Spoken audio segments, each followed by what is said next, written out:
Welcome to This Golfing Life. My name is Dan Davies, and each week I talk to a different guest about golf, life, and everything in between.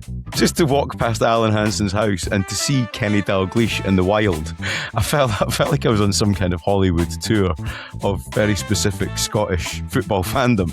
But Where did you see Kenny Dalglish in the wild? Because I've yet to spot him in his natural habitat.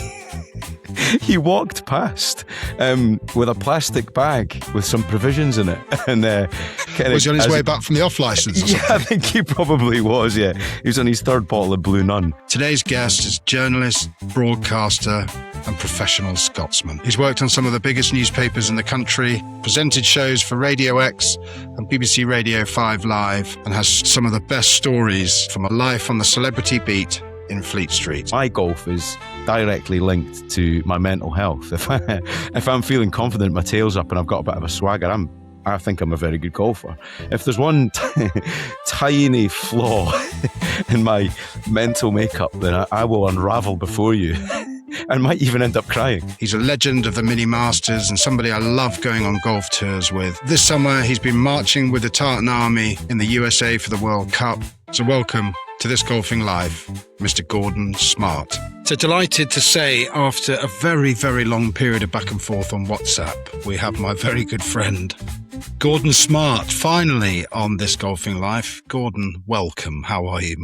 I'm really good. All the better for seeing you, Double D. These have been protracted contract negotiations, but we're here. You have had an extraordinary summer. Last seen in conversation with Jon Rahm and Tom Grennan at the Open Championship. Tell us a little bit about that before we rewind to full Tartan Army antics in Boston and elsewhere. Well, it's actually quite heavily linked to you in this podcast, the whole thing, actually, the Jon Rahm shenanigans. So part of the Tony Martin Tour, which is our annual trip to Portrush. One of the key members, the son of Tony Martin, Steve Martin, asked me along to host a Q&A with Jon Rahm. And there was an extended guest list of other people who were meant to be on the couch. But as you know better than anybody in the world, Dan Davies, to get anybody famous to turn up to do anything isn't very easy, particularly when, you're asking them to travel to somewhere like Royal Birkdale. Even the lure of the Open can be quite tricky to pin somebody down in the diary. So anyway, I got called in to host it. An hour in I think it was the Callaway Clubhouse, they called it, with Jon Rahm. And I managed to get Tom Grennan to come along as well, who you've met for the first time recently as well at the Mini Masters. He's an old pal of mine. Yeah, so we had a great night, actually. He was great, Tom Grennan. I mean, one of the sort of least likely golf fanatics I think I've come across, but he is deeply in love with the game, isn't he? Yeah, his story's incredible. He was a brilliant footballer, played for Luton. And there was this case of mistaken identity in the town where he grew up in Bedford. He was in a chicken shop one night with his mates and he got beaten up, right? He got battered and he was left unconscious, had to have his face completely rewired and didn't leave his house for about 9 months, I think it was. And in the time he was at home recovering from his injuries, he, for some reason, found himself pinning letters and words up on a washing line just to help him try and write some, to try and write a bit of poetry or try and write some words of a song. And it really helped him with his dyslexia. And when the words started to move, he could suddenly read and scan, and it just unlocked the whole world for him. And then he plucked up the courage after a while when he came through that to sing at a party. He sang a Cook's cover, and somebody in the room said, "Hold on a minute. That is one of the most incredible voices I've ever heard." He was introduced to somebody, a management company, and then he was signed. So he's got this amazing story. But he was introduced to golf by a mate of his who said, "You need to calm down and find a way to control your ADHD. I think golf might be the perfect way to," I don't know why he thought golf would do it, but it worked. And he's a really good sportsman. I think that's at the heart of it. And he became obsessed with golf, and it's all he wants to do. I think I offered him the option. Would you rather have a number one album for 20 consecutive weeks, win the Open, or win the World Cup with, and that was a controversial part, England or Ireland, because he's really Irish. And he said the Open. It would be the Open every time. Did you stay and watch any of the Open at Birkdale, or was it a whistle-stop tour for Rambo and Grennan and then out? Yeah, sadly not. I had to go to work elsewhere. But being in Birkdale on the Monday in the sunshine was pretty special. I had a little wander around. It's quite exciting for me as a Scottish bloke to walk past Alan Hansen's house. I mean, that's Pretty exciting for me as a Liverpool fan to walk past Alan Hansen's house. Just to walk past Alan Hansen's house and to see Kenny Dalglish in the wild was I felt like I was on some kind of Hollywood tour of very specific Scottish football fandom. But where did you see Kenny Dalglish in the wild? Because I've yet to spot him in his natural habitat.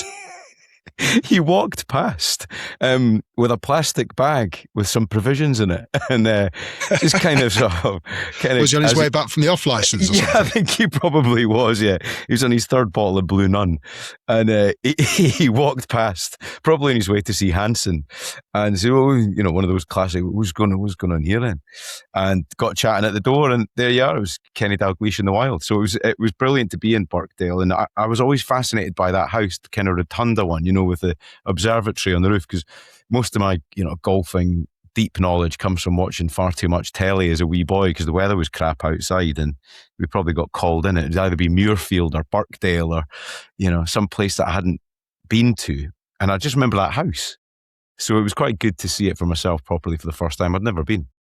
So how did you know it was Alan Hansen's house? Did he have a sort of banner hanging from the first story windows, or was it just a bit of local knowledge? Because you do have an extensive celebrity knowledge, black book, whatever you want to call it. How did you know it was Jockey's abode? His house was the shape of an Adidas Copa Mundial. Oh, well, there you go. That would be it. Almost everybody I met in the space of 48 hours said, that's Alan Hansen's house. Fair enough. It's a beautiful house, although I think he just sold it, so it may no longer be Alan Hansen's house. But it was probably the closest one, I think, to the golf course, and I don't think we're betraying any press complaints issues here, are we, by identifying his property? But what a beautiful gaff. Can understand why they live there. Sounds like everybody at the Open knows where Alan Hansen lives. He better be behaving himself. That's all I can say. The Open was great. I mean, I went up on the Friday. It was made a sort of whistle stop tour from South Devon to the Northwest and back again. It took me 23 hours there and back. Watched Matthew Southgate, who was a guest on this podcast a few episodes ago.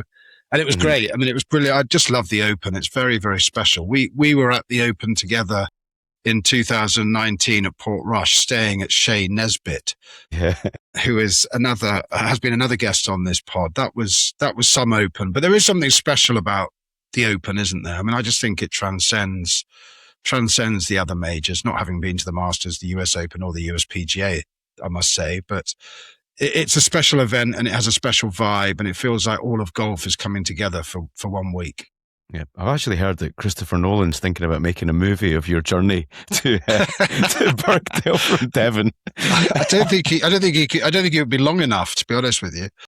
I mean, I'd aged by about 10 years by the time I got back. It felt like a different decade. It's amazing that it's not your longest journey. It's not my longest journey, no. Yeah, but you forget as well, the 150th Open we spent together in St Andrews as well, didn't we? Which is, I think where I grew up, I'm very lucky. I grew up in a magical little point of geography between Gleneagles and St Andrews. And I'm sure if you actually sort of drew a triangle between that and the Edinburgh Riviera of Gullin and Muirfield and all that, I think my house might be right in the middle of the three. So I was really lucky as a wee boy to go to a Scottish Open or go to the Dunhill, or you get to go to the warm-up round for the Open, and you could stand within feet of Seve. And I think Daley Thompson and Seve are probably the first two superstars who existed in my life. Kenny Dalglish, Daley Thompson and Seve in my early years were my three heroes. To see them in the flesh felt otherworldly, but also to see them in the town where you would go for a fancy dinner at Little John's in the High Street in St Andrews, and Seve would just be signing golf balls and golf clubs. It was quite confusing for a wee boy, but the magic of the St Andrews links and the Swilcan Bridge, and to understand really early in your life that these places weren't normal, they had sort of a global appeal and significance, that felt really special to me. And I loved the way that people in my life built up that mystique as well.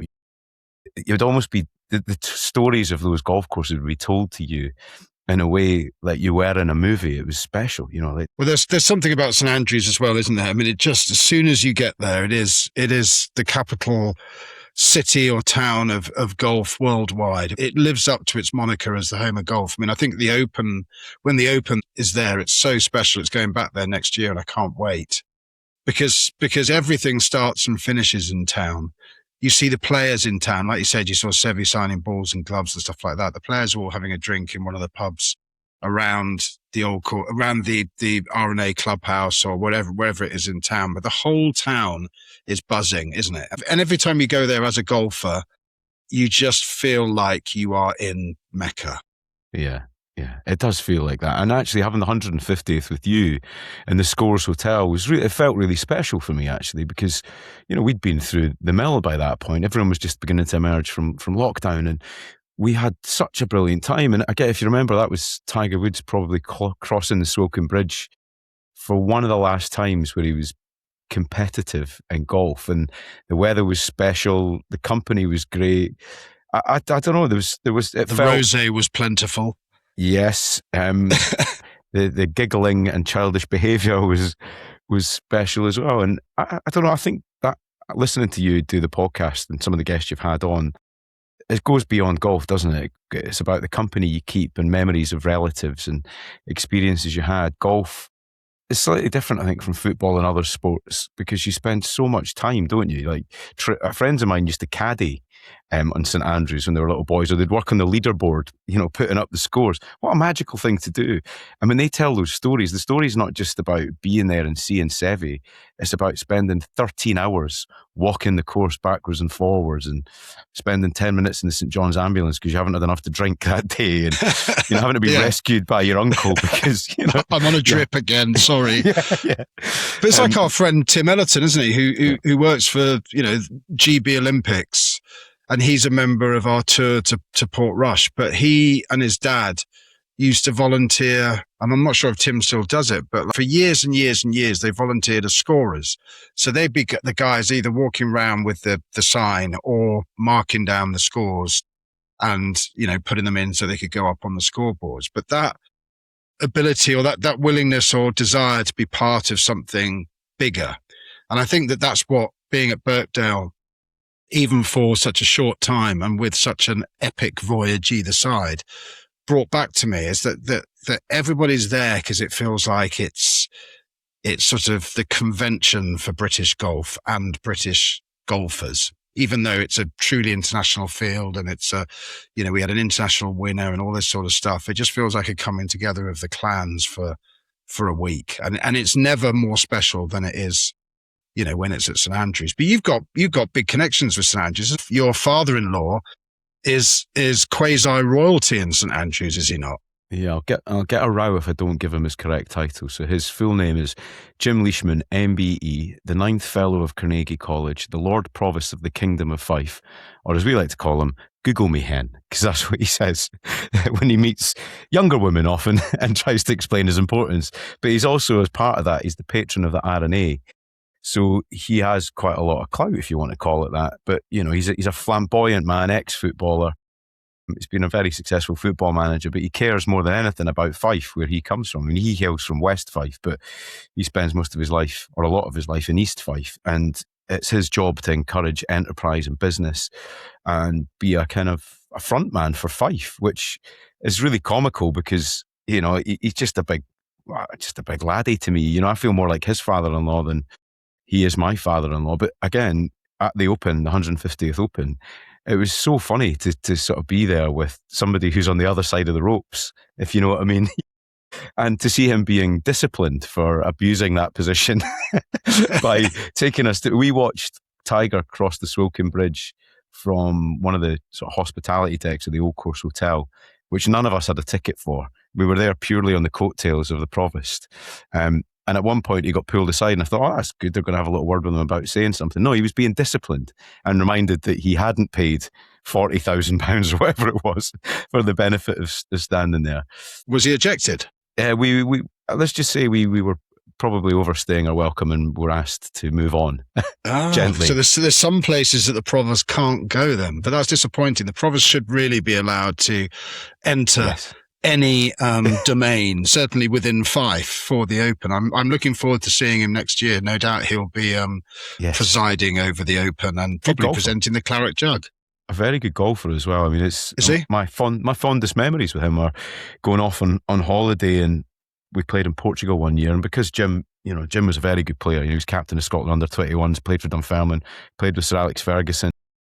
He it's quite a group of players he knew and came through the ranks with. So when we were in Portugal, I think, they were playing in front of us. You had Gary Lineker, and playing behind us, he was Alan Shearer and all that. And I knew a lot of the boys from newspapers, but then they'd get talking to him about football, and they all just knew each other. And that's magical for me to, again, taking it one step on from seeing Seve getting a fish supper in Cooper. You're standing on the tee hitting golf balls with these guys you've watched playing incredible games. But yeah, he's a good door opener, Jim. You have had an extraordinary career in sort of journalism and broadcasting, and you mentioned there you knew a lot of these guys, footballers and celebs and so forth, from your work on newspapers. What is it, do you think, about golf? What do you think it is about golf that makes it so compelling to other sportsmen and women? Because I've got a theory about this, but I'd love to know what your take on it is, because you'll have come across a lot of those guys. You mentioned Lineker and Shearer and all those sort of guys, both on a golf course, in professional circles and wherever else. But what is it you think that it is about golf that consumes them, particularly after their careers are finished? I think it's such a humbling sport, isn't it? Just when you think you've cracked it, you'll go out and feel like you've never picked up a golf club before. And I think there's something special about an individual sport where you are on your own, but you're not just on your own.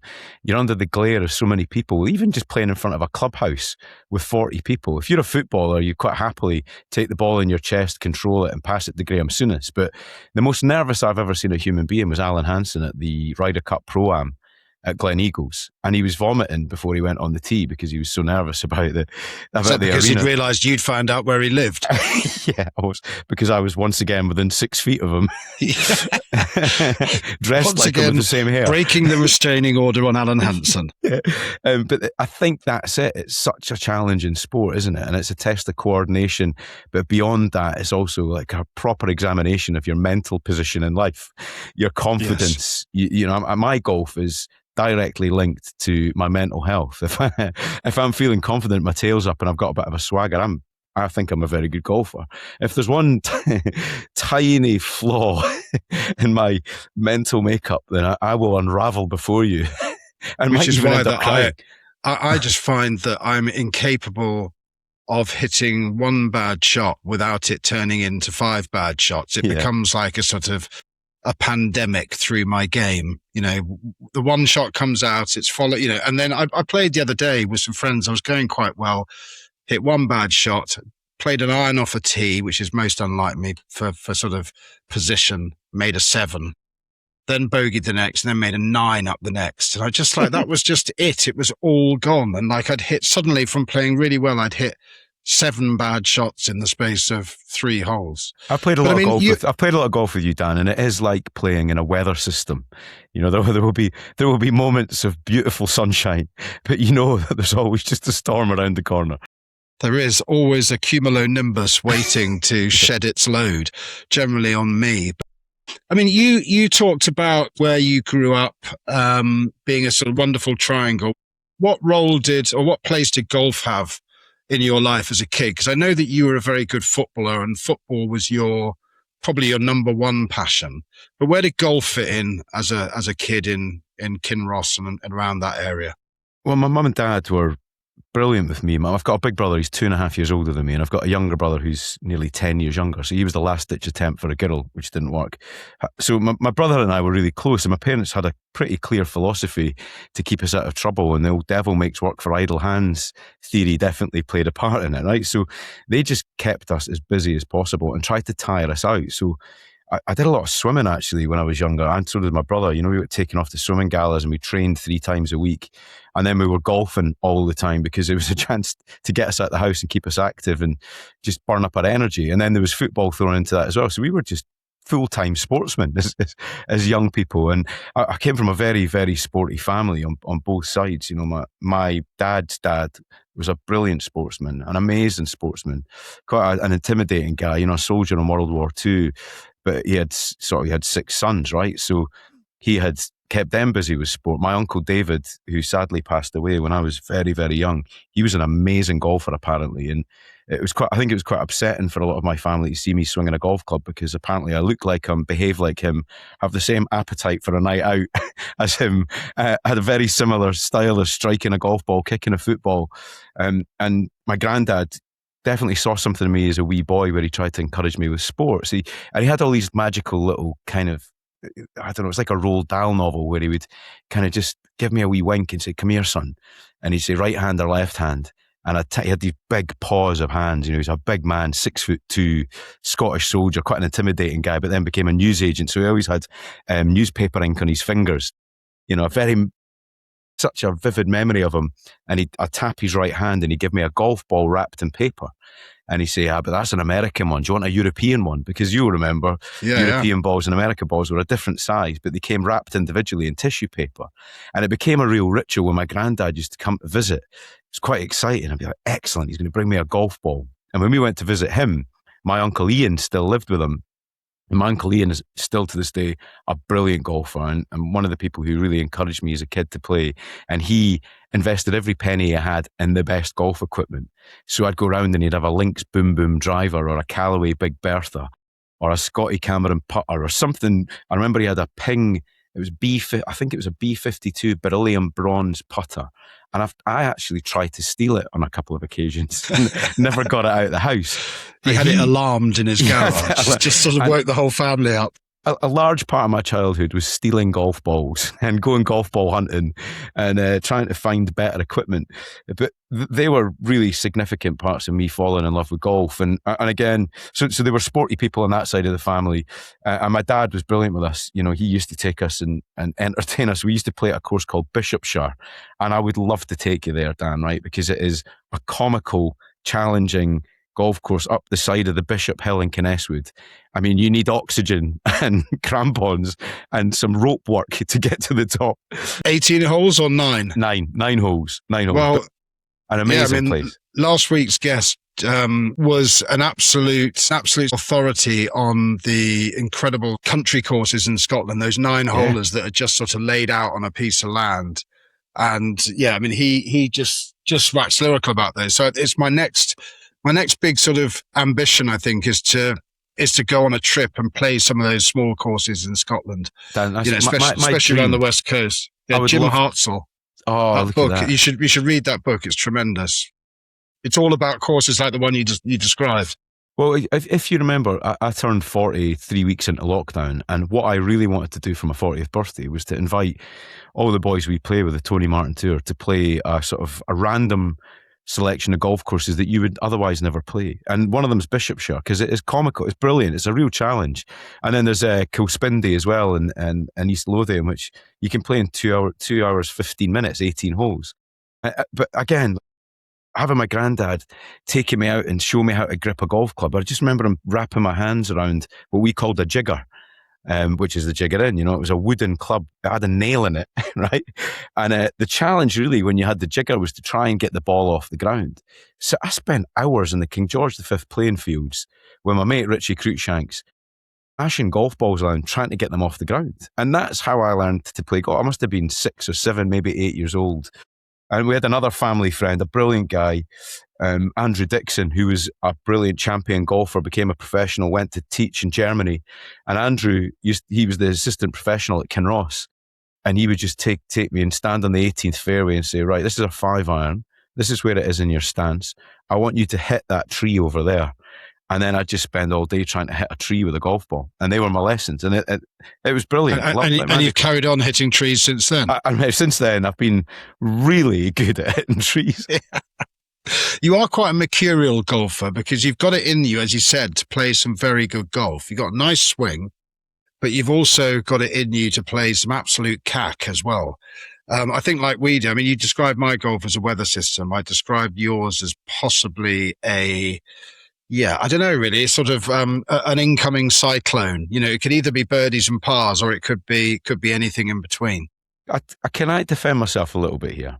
Because I would love to play golf more regularly, right? So I turn up and play Portrush, which is a challenging golf course. It is. At the best of times. But when you've been out with Jimmy Nesbitt, right, and I mean, Dan, you can put it away. Stevie Martin can put it away. All of the lads that go on that golf trip can really, and I'd like to say that my constitution is worryingly quite advanced. So I'm normally in a body bag playing golf at Portrush, and I'm really vexed that I haven't enjoyed it as much as I could. Normally when we get to the golf course, I really don't want to be there. I just want to be on a drip in an R&A sort of in a St. John's ambulance tent somewhere. Do you not remember me standing with my hands on my knees outside the house with my head in the hands, having an existential crisis? And you were the only person who had any sympathy for me. I know, there was no sympathy. It was a great tour. Hopefully it can come back again. I mean, there was a good group of us that went to Portrush, and then, Steve had a house overlooking the clubhouse, and then Jimmy had a couple of houses and was a fantastic host during that 2019 Open. Yeah. But we need to get that tour going again. You're listening to This Golfing Life, a Sounder podcast. Sounder's golf gear is designed from scratch and tested on the course. Get 20% off your next basket at soundergolf.com using the code POD20. That's POD20. You talked about sort of around the time of the pandemic, you were going through a pretty tough time then, weren't you? Because you had you were working for Radio X, you had your own show on Radio X, doing really well. You were out of tabloid newspapers, which is sort of where you'd made your name on the News of the World and the Sun, and you'd risen very quickly, and you were at a very high position in your career, and sort of decided to step away. But that 2020 period was difficult for you, wasn't it? And golf played quite a big part in keeping your head straight at that time, didn't it? Yeah, and so did you. And I'm very grateful for that, Dan. You were there for me at the worst possible time. It's amazing how quickly life can turn on its head. And here's the thing, everybody was going through a terrible time in 2020. Everybody was up against it, but just a really bad run of luck. It all started Christmas of 2019. I had Copper Dog whiskey, which I thought might have been the answer to me having a much better life. And it went from a position of, hold on a minute, we're about to be very comfortable financially, to the pandemic kind of stripping us of 5 years of really hard work. And then my dog passed away at Christmas, and I don't think I've ever been so upset about anything in my life. I fell out with one of my best friends and haven't spoken to him since that January of 2020.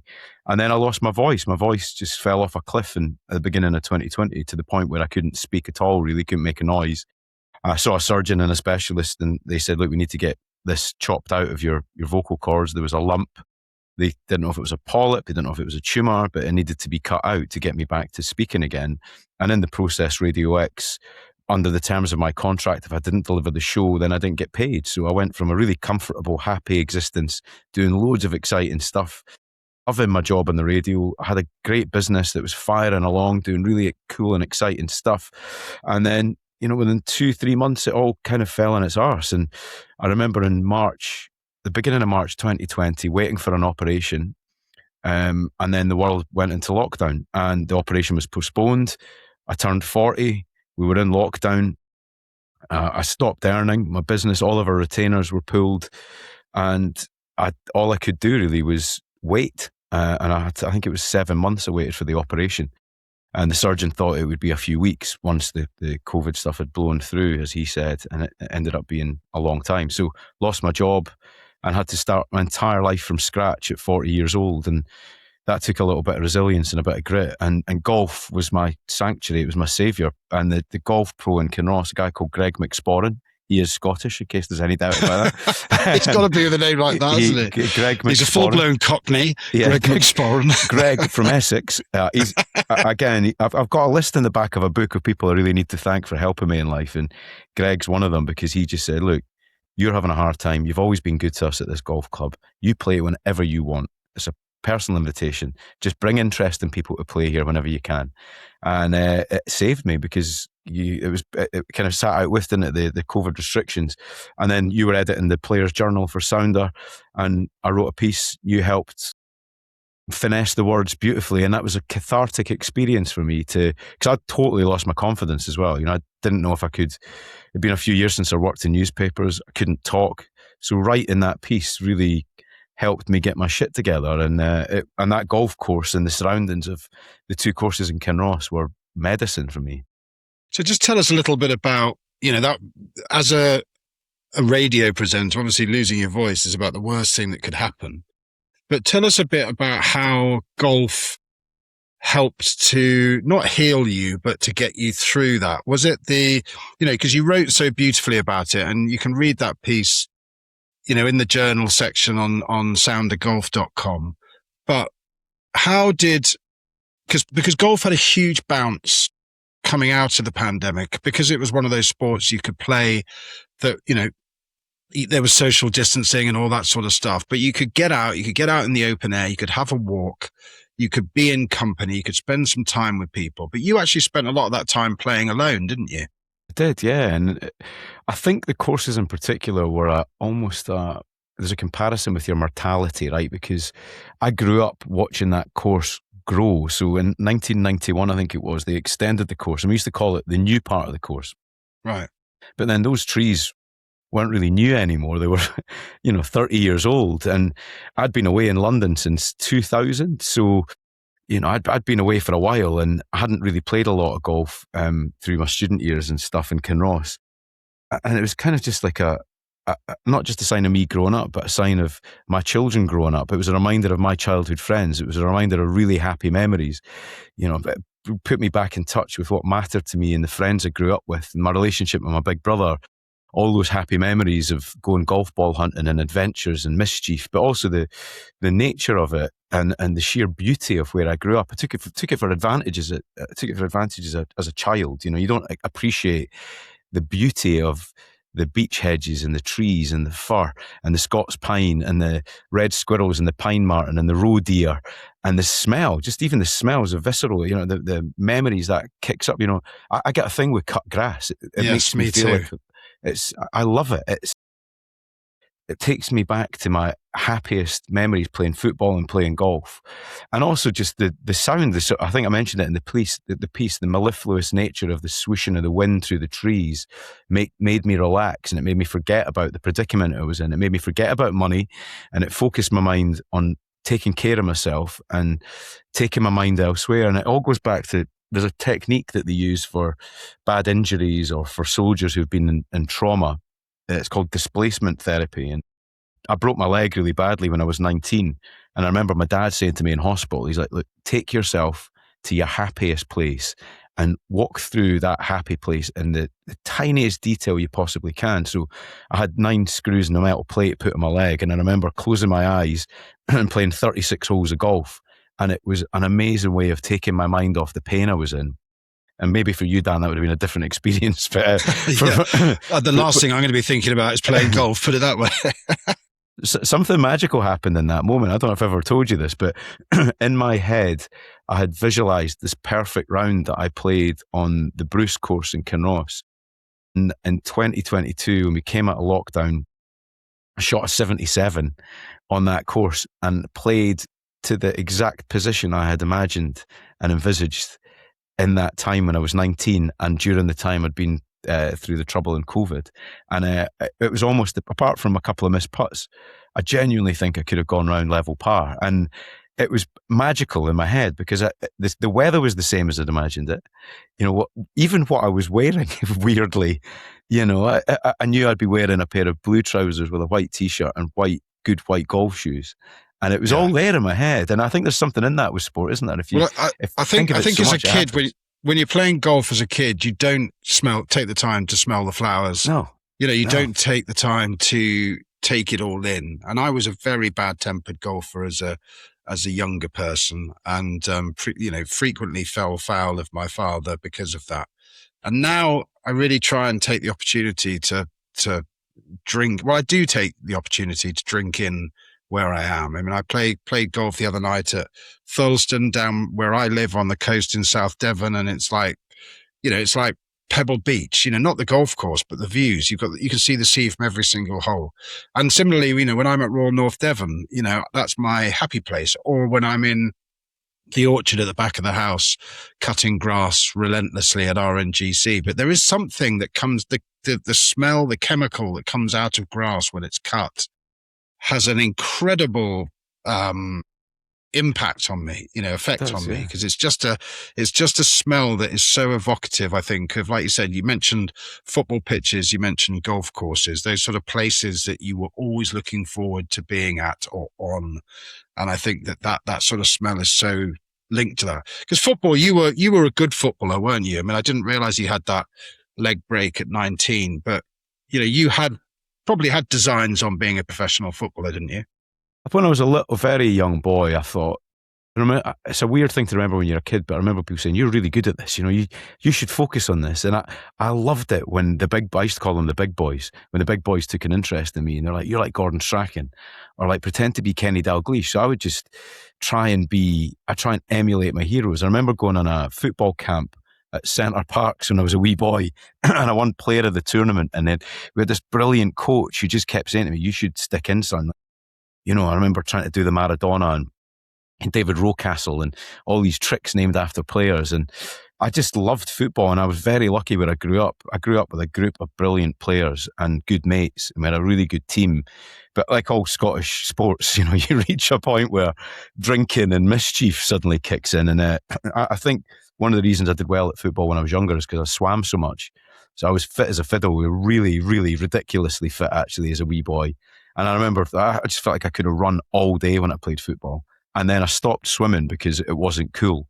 And then suddenly, that dovetailed perfectly with the introduction of Buckfast and and other things. And other things. And that's kind of where it came off the rails. But I made a conscious decision not to be a sports journalist because I didn't want to spoil my love of the stuff that I really took joy from. And I play, that's one of my frustrations about newspapers is that, I was still playing football at a reasonable level in London. I played in the Southern Amateur League when I was working in newspapers. And there were a couple, when I first moved down to London, I'd just coming back from injury at 19. When I was coaching for Curver Coaching and playing with a guy called Gwyn Berry, who was a bit of a lower leagues legend, won the FA Trophy with Woking.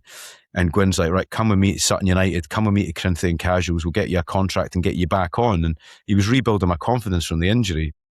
And I remember going to Sutton United when I was, I'd have been 20. And I'd just moved down to London. And it was weird for me because I'd only ever played football with really angry Scottish people.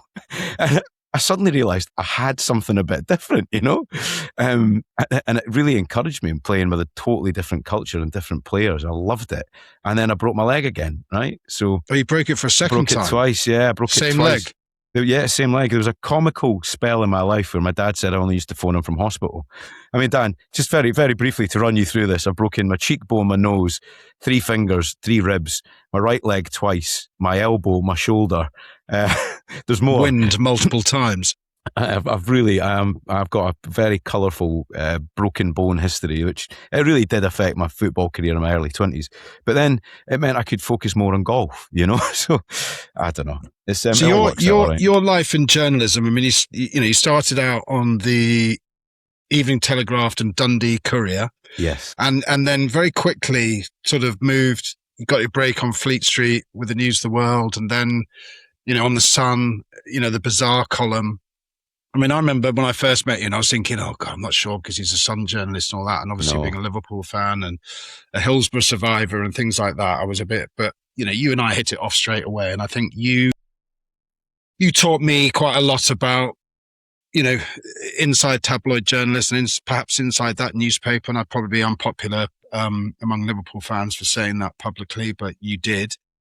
Who, your speciality was that sort of celebrity world on that Bazaar page and the celebrity antics.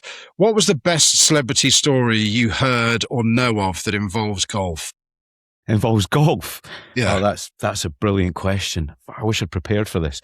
I mean, again, there are so many stories I could tell, but I can't. No, I realise that. You've told me in private, but I was just seeing whether there was one in the filing cabinet that might make it through. Yeah, I mean, dear God, I'm trying to think of all the mischief that's happened over the years. I mean, I played quite a lot of golf with Johnny Vaughan. It's a very unrelaxing experience, as you can imagine, being spoken at for 4.5 hours. But Johnny was a member of Coombe Hill. And Coombe Hill was quite famous. I think it was London's Jewish golf club. Yes, very Jewish. Lovely golf course. Kingston. Yeah, wonderful place. Yeah. Loads of history about it as well. So I think Eisenhower lived there during the Second World War when he was in London, and they tried to bomb him 3 or 4 times. So much like Sunningdale, I think there are huge cavernous bunkers that were actually made out of bomb craters.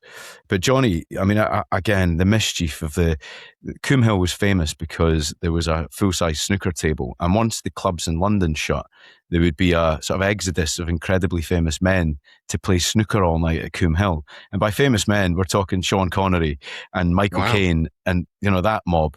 And Johnny told me a couple of stories of things that happened there. And it's a roll call of absolute rascals and ne'er-do-wells, playing. And as he's telling me, all I could think is, I just wish I could have been around to be involved in that era of no mobile phone, after the Playboy Club had shut in Pall Mall or wherever it was, firing back for a night of snooker, cigars, whiskey, and then they would go and play golf. So, you stayed up all night and then you get on the putting green and go off and play after. But there's something really romantic in my head about watching a half-cut Sean Connery knifing a 2-iron off the tee into Jimmy Tarbuck's thigh. Yeah, Tarbuck was I think a big member at Coombe Hill, wasn't he? He lived there, yeah. So Jimmy's son, I think, is really good. So Jimmy's daughter, obviously, Lisa Tarbuck, was mates with Jimmy. And we've been on the periphery of this, the fringes of the next generation of like the Mark Wogan, for instance, Terry Wogan's lad. Terry, of course, who played in the Mini Masters, which is very dear to us. But all those boys lived on golf courses. And I've come to realize, I think it's because they just wanted to go and play snooker all night away from their families.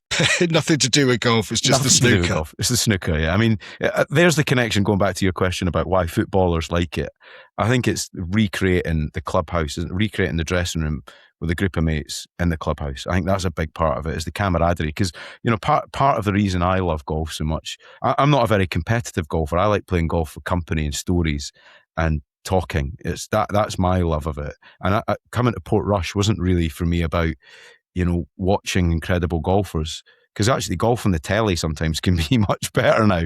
It's not a great spectator sport, is it? No, it's better. What I loved about it was getting the chance, and I don't know if you remember this as fondly as I do, but I remember getting inside the ropes with you and walking down a hole we'd played just for a couple of holes and just thinking, I think Eddie Pepperell might have been playing.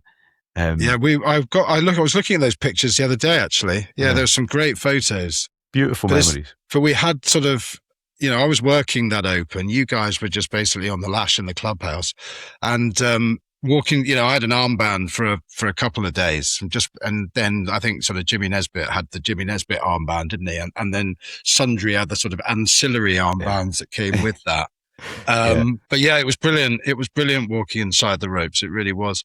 I mean, how did you go? I mean, that job you had on the Bazaar page on the Sun was, that was one of the most important pages on that newspaper. It was huge, and also a real breeding ground for editors of that newspaper, which, at the time that you were working on it was still an absolute juggernaut, whether you liked its politics or not.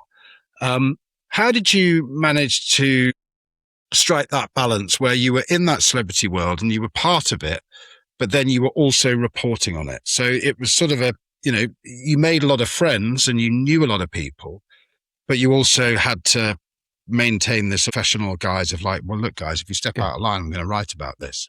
Yeah, ultimately it was the reason I had to knock it on the head. But one of the main reasons I left, because I couldn't find the balance with that any longer. I mean, again, to quote the Jimmy Nesbitt wisdom dictionary, he said to me, look, if you sleep with prostitutes and you take drugs and you get caught, there's a very good chance you'll end up on the front page of a tabloid newspaper. And I think I was pretty direct with people all the way through. You know, it's like, listen, we're going to have a great relationship. I want to write about good stuff. You know, and I didn't turn up for work every day rubbing my hands together thinking I'm going to ruin people's lives. And perhaps I was a bit different than others. But I never thought I would work for The Sun, and I never thought I'd be a showbiz journalist. It just happened to be the way things panned out for me in journalism. I was a news journalist. You know, the reason I became a journalist is because I set up a school newspaper. I didn't realise that was what I was good at. And I found out that my art teacher was in the original lineup of Wet, Wet, Wet. So the first front page I ever wrote was, did you know your art teacher was a pop star? And we had a picture of Mr. Cowie playing a Les Paul. And a guy found out about it locally and said, do you ever thought about being a journalist? That's a really good story. And then I went to work for the Courier and even the Telegraph, and then, you know, worked for an agency for a year, worked for all the newspapers. And then a guy I worked with in Dundee worked in the Bazaar column, and that's how the door opened for me. But it was an absolute nightmare, Dan, right? You know, there's nothing worse than, it's like when I used to work in a doctor's surgery, and this is another Scottish name. Dr. McCracken always used to say to me, it's a real name. Was he the person who worked on your broken legs by any chance? He was, yeah. He was the doctor at St Johnstone Football Club. But he always said to me, the worst thing that happens for him as a doctor is when a good, close personal friend comes in with an embarrassing ailment, right? It's the last thing you want to happen. And he tells that famous story about my former head teacher, Dave Mackenzie. He was a brilliant guy, right? Amazing character, big personality. And he came in to see Dr. McCracken and said, look, no small talk, it's my arse. Dr. McCracken said to him, look, we won't have any small talk, but you're going to have to be a bit more specific. And he's like, well, you know, it's right, you know, right at the sensitive bit. And he went, look, you're going to have to give me a bit more detail on that. He went, it's right at the entrance. The Dr. McCracken said, I'm going to stop you there because in my profession, we refer to that as the exit. So anyway, the point I'm making is, you know, I used to hate that when it's like you'd be sitting in morning conference at 11 o'clock and the news editor would say, such and such a famous person is in the middle of this. And I knew the next thing would be, oh, Gordon, you know them. Can you phone them? And often you'd be the first person in their life to speak to them or confront them about something that's deeply sensitive. But I mean, I look back at it and I think about the ratio of negative shit that I'd rather not write against the encouraging stuff where, you know, I'd be writing about Jimmy Nesbitt with Stevie Graham and Warren Brown, dear friends of mine, in Occupation, and saying, you've got to go and see this. It's phenomenal. What a camaraderie between the three of them. And by the way, there's this funny story when they made it. This happened. And then, you know, invariably I'd fall out with Jimmy because there'd be a story about him and something he didn't like. And then I'd have to suck it up and deal with it. But you know, that's what you got paid for. And actually, if you think about the time I did it, I got involved in print press and Fleet Street before social media. So there was a spell up until about 2006 where I wasn't fully aware of how bad Hillsborough was, for instance, just because I grew up in Scotland. I was 9 when it happened. Yeah. And then suddenly you had a connection to everybody that read the paper who could tell you. I remember being in a cable car in Canada and seeing a sticker saying, don't buy The Sun. And I was like, what's that all about? It was like 2000 and...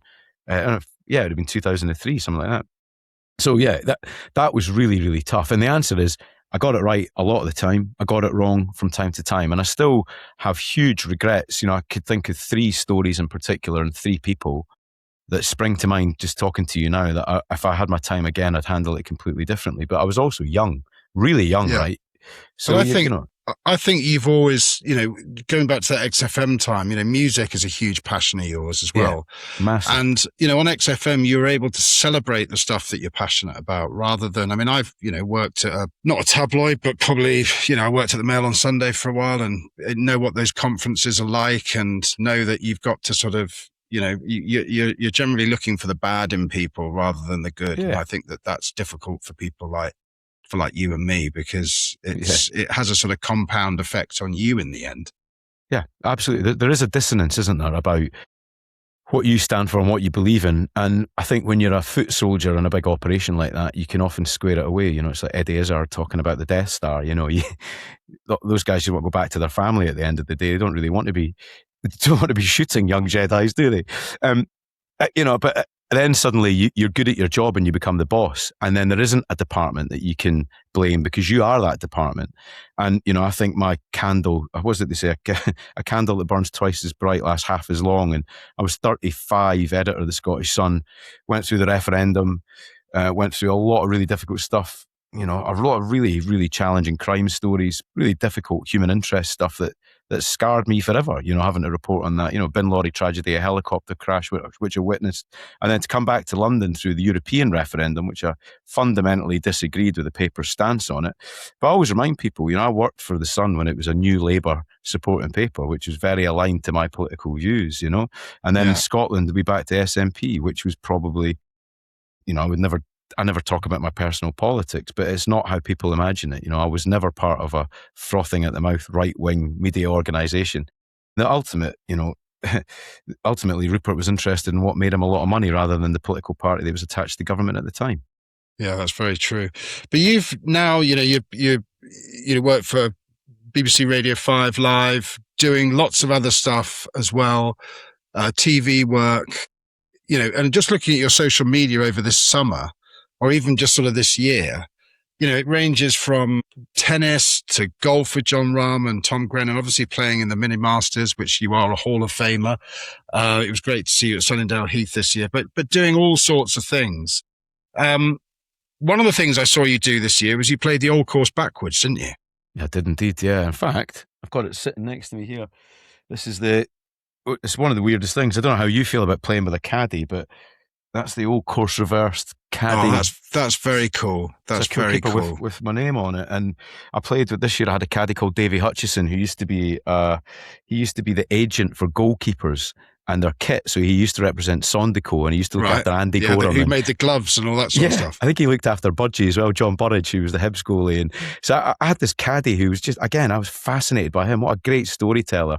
So yeah, if you don't know the history, that if you ever play the old course, you will play it anti-clockwise, but it was actually designed to be played in both directions. So you can play it reversed. It's called the reversed, and only 1,000 golfers have had the privilege of playing it.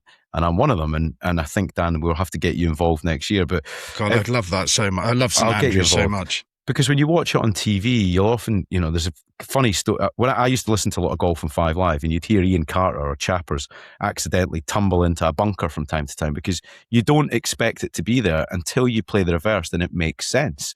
So you would play from the first tee to the 17th green, and from the 18th tee to the 16th green, and you'd play it clockwise. Yeah. And it's such a privilege to do. I mean, you have to have a hard hat on at times because there's balls fizzing out. You have to have a caddy, but it's a joy. That's the thing about the old course, isn't it? When you look at a lot of the bunkers, you're thinking, actually, they've put that bunker in backwards because the sort of face is at the back of the bunker a lot of the time. So which was the hole that stood out for you, or which were the holes that stood out for you most playing it backwards? Because I'm trying to envisage the second shot from the first tee to the 17th green. And actually, that sort of makes sense because there's a flat bit behind the existing 18th tee that sort of runs up into that hole. But what was the most sort of revelatory moment for that? Because you've obviously played the old course quite a few times, I would have thought. Yeah, I have. But there's a little bit in the middle, and this is where I would need Davy Hutchison with me as a caddy to help me with it. But there's kind of an intersection of par threes. And the first time I played the reversed, it was in the worst conditions possible. And I had to take, I think it was a driver off the tee, and you kind of play across from where the water's off the left-hand side. It's really hard to describe this. So I think it must be about the 6th. It's a par 3, and you play across 2 fairways. And it's really, really tricky. So there's a big gully in the middle, which would have been probably the 14th in conventional golf, something like that. Yeah. And it's so challenging because you're also very aware that everybody's watching you from up, and you have to wait. You really have to wait your turn because you have to be played on by a marker, by somebody or a ranger saying, right, you can play now. So there's added really heavy pressure when you play the reversed. Yeah, it's a wonderful thing to do. What a sort of privilege to be able to do that. More latterly, one of the things I forgot to add in your sort of, your resume of recent years is you worked for Men's Health for a long time. And I know that men's mental health is something that's close to your heart and something that you came very close to in Boston for the World Cup with the culmination of Craig Ferguson's walk across America, didn't you? Just tell us a bit about your experiences at the World Cup this summer, because basically you were in a kilt and a Scotland shirt for about 3 months by the looks of things. It was so special, Dan. You have to remember the context here is that I waited 28 years to see Scotland in the World Cup. I didn't go in 98 because I couldn't afford it. We sat down in the pub and decided it was too much and we'd go to the next one. The next one, 28 years later. So you can imagine the pent-up excitement. We had a little bit of a precursor in Germany. We had 3 weeks in Germany and we did Munich, Cologne and Stuttgart, and it nearly ended me. And leading up to the World Cup, I thought, oh God, this is either going to be the best experience of my life or the front page of a newspaper, and it turned out to be the best experience ever. And it was a combination of work and play, but also really life-affirming stuff. And I know how much you love Liverpool and I know how much you love football, but the significance of following Scotland and the importance of those relationships and my team Hibs and seeing us win the cup final for the first time in 114 years. But the best part of that was hearing people say, I just wish my granddad was here, or my uncle who's no longer with us went to 23 finals and never saw us win. And Scotland's the same for me. Imagine seeing Scotland score a goal in a World Cup game. Imagine getting through the group stages. All of that stuff was hanging heavy, and we had this amazing build-up, life-affirming stuff. My dear pal Joe Bennett, who I used to do Five Live with, is a professor of musicology at Berkeley. So I had this start to the trip, which was really wholesome and intellectual, where I went to see him for lunch, and it was like being in Good Will Hunting, and he took me to Harvard and MIT and Massachusetts Avenue, and explained the history of the brownstone. And I had this cultural enrichment with Professor Joe, who's an amazing guy. Then you met up with Martin Compston. And then Martin Compston arrives. And I get the other side of it, right? And before Martin got there, Craig Ferguson completed his walk across America, which for a 22-year-old boy to walk from Santa Monica to Boston in a kilt, I mean, some of the stuff that happened to him really isn't safe, right? And I met him there's about 4,000 or 5,000, maybe more Scotland fans to greet him, complaining about how hot it was and how tired they were from walking up a little hill as he rocked up. And he made over £1 million. And then we had a party with David Yarrow, the famous photographer, who's just inextricably linked with Scottish photography, right? He took this amazing picture, the one of Maradona and the Azteca when he won the World Cup in '86. And he has a house overlooking Thirlestane Golf Club, funnily enough. And he is famously he did an amazing picture of Gary Player, which I was invited to be in the recreation of it with Gary Player recently. And it was the same day as the John Rahm event, so I couldn't do it. But David Yarrow put on this amazing event the night before the game in Boston, and it was phenomenal. Raised £2.5 million for charity.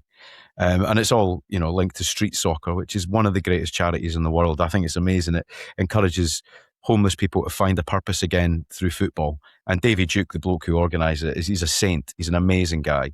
Alex Ferguson and Eric Cantona and Andy Robertson are the patrons of the charity. So that was all that was taken care of. And then it just became an absolutely feral, drink-fueled, childish, giggly, non-stop nonsense, climbing lampposts. I'm covered in cuts and bruises, and I did see some footage of you up a lamppost leading the Tartan Army in song.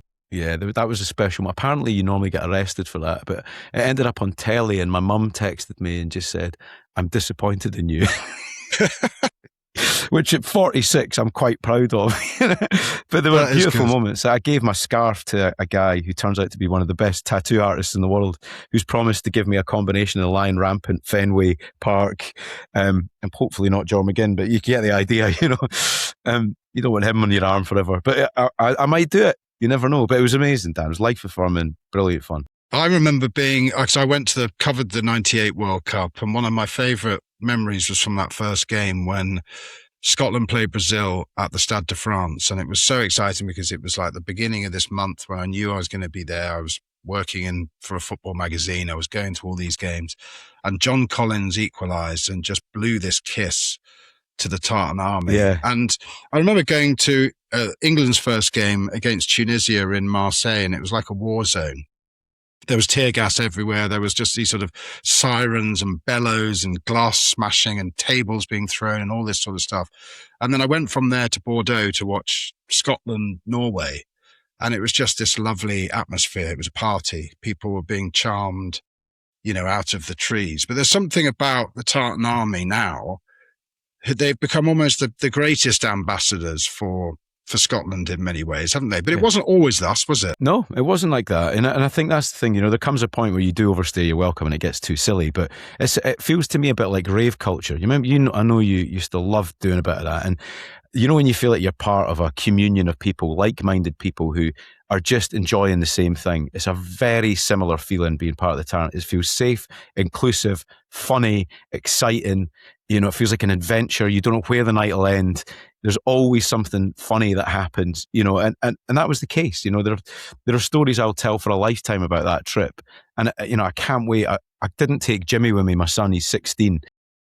But I just as well didn't, because he wouldn't have gotten anywhere because you had to have your passport. Yeah. But, just that congregation and the people you bump into, folk I've not seen for years, there's a lot of really emotional stuff attached to it for me. In 1998, and I've never told this story before, when I worked in the doctor's surgery, there was a young doctor that worked there, Dr. Dave McBeath, and he died in a car accident when I worked with him. And we were both at work and frustrated that we couldn't go. So we shared that World Cup together in 1998 through our frustration. And we used to play football together. He was a young GP, a really good guy. And he died in a car accident. And I remember him saying that he always wanted to go and see Scotland in the World Cup. And, they're the things you remember about those experiences, aren't they? That those people that couldn't go and should have been there, but it's a chance to remember them, and there were so many great people there to hang around with. It was brilliant.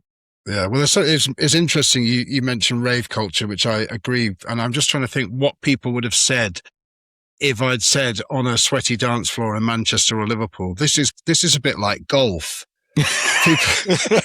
People would have people probably I would have been strong-armed out of the club probably. But there is something about that. I mean, I get it every year at RNGC when we have the invitational, and all my so many of my friends in golf congregate in one place, and there's all that sort of shared memory and that excitement and the competition and all that sort of stuff. And I'm going to get it again later in August for the August week at Royal North Devon, which is a sort of, again, like everybody coming together to compete and to have beers and all this sort of stuff. There is that in golf as well, isn't there? As well as the, what you described in the Tartan Army, what you described on, dance floors in the late 80s, early 90s. There is that now in golf, I think. Yeah, if I had been commissioned to write a massively self-indulgent piece about the 50 happiest moments of my life in the last 20 years, the things I've done with you would be in there. Like Devon, Portrush, the Mini Masters, Glastonbury, you and I together at that. These are the memories that I will cherish forever. I mean, I'm an old man, sitting in the pub telling my stories. They're the things I'll tell my grandchildren about. And again, like Devon was brilliant when we went down to stay in our friend, I know this sounds so middle class, our friend Henry's house in Devon. What a dick. That trip for me again was just on the other side.